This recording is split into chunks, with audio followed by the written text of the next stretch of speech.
But the construction of this film is extraordinary. What about this film is so satisfying, and what elements make it so satisfying to you personally? I guess I'll be the first one to say the phrase that, well, I'll probably say at some point.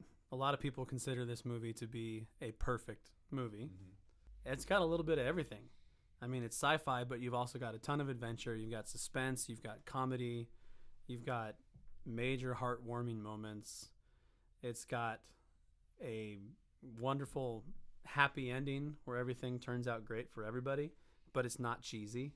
I think I said the same thing about Return of the Jedi. Apparently I appreciate that in a movie.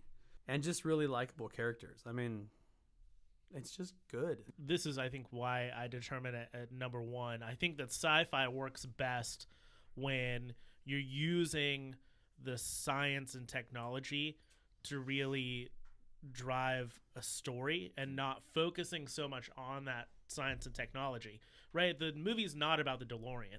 The movie is about how to get to the story, use the DeLorean.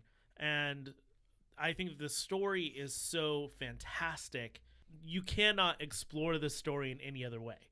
It makes it so unique, and it makes it such a film that cannot be repeated. Like, no one's ever seen a film like this since or before. That's what makes it so interesting and so timeless, is that, like, there will never be a movie like the first Back to the Future movie ever again, unless you remake the whole thing. But that'd be even worse. Like, right, yeah, exactly, yeah. Lisa Cron's Wired for Story is all about why our brains are wired in such a way that they love stories. And one of those reasons why is because the brain is always looking for a cause and effect, and it's always looking for a why is that happening. Right. And I was astounded when I watched this film again at all of the connectedness and the foreshadowed elements. Yeah. Like, you're watching it, and once you've seen it multiple times, you're like, oh, that's because that's gonna happen over there, and I see why that's happening now. And then and it just connects all the way through, so your brain is extremely satisfied because all the way along it's foreshadowing elements and telling you this is why this happened, and here's why this other thing is going to happen, which is awesome. There's also very few coincidences in the movie. Now, there are some, but we always get a reason for why it's going to happen, so that when the coincidence occurs, it's not as... Like, we know he's going to go back to the same location, which means that he's probably going to encounter his parents who lived in that same location. Right. So it's not like when his parents show up in the film, it's not a coincidence. It's like, oh, no, that makes sense because they lived there, right? Like, yeah. And everything has been so well foreshadowed that when you replace one incident with another incident, it doesn't suddenly feel false to us. It doesn't suspend our disbelief. Like, so when Marty pushes George out of the way and then becomes the victim that Lorraine then falls in love with, basically, we know that that's kind of a thing because we heard earlier on that that's why Lorraine fell in love with her husband, because of that incident. So now when we replace that, we know why that happened. We know that that's part of her character. So there are some coincidences, but those coincidences were often used as a means by which to heighten the tension in a very...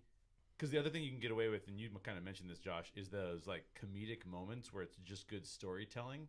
So I'll give you an example. At the end, when Doc is trying to connect the wire to the clock tower to make sure that they get the power to the DeLorean, the tree branch falls. Yeah. Like, there's several coincidences that happen in that sequence of events. But as an audience member, we go, well, I mean, it is a storm, so that could theoretically happen.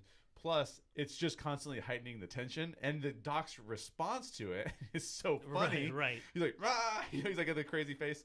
I thought all that stuff, I think, is just really artfully done, so that the coincidence is not something that we are put off by. Movie trailers tend to give away so much of a film, and if you go back and you watch like the teaser and the trailer to this film, they really didn't give away a whole lot. I think that this movie is so good at hiding what it's really about for the first 30 minutes, and I think that that's something that we just don't get anymore. Right. We don't get like that moments of like, what's this movie about? Let's just go for the ride. That it's kind of nice to have a movie where you just sit back and like watch, and then as soon as that moment comes, like where he's sitting across the bar from his dad, you're like, Oh. Okay, this is where we're ending up at. Cool. Like, we just don't get that in cinema anymore. Yeah.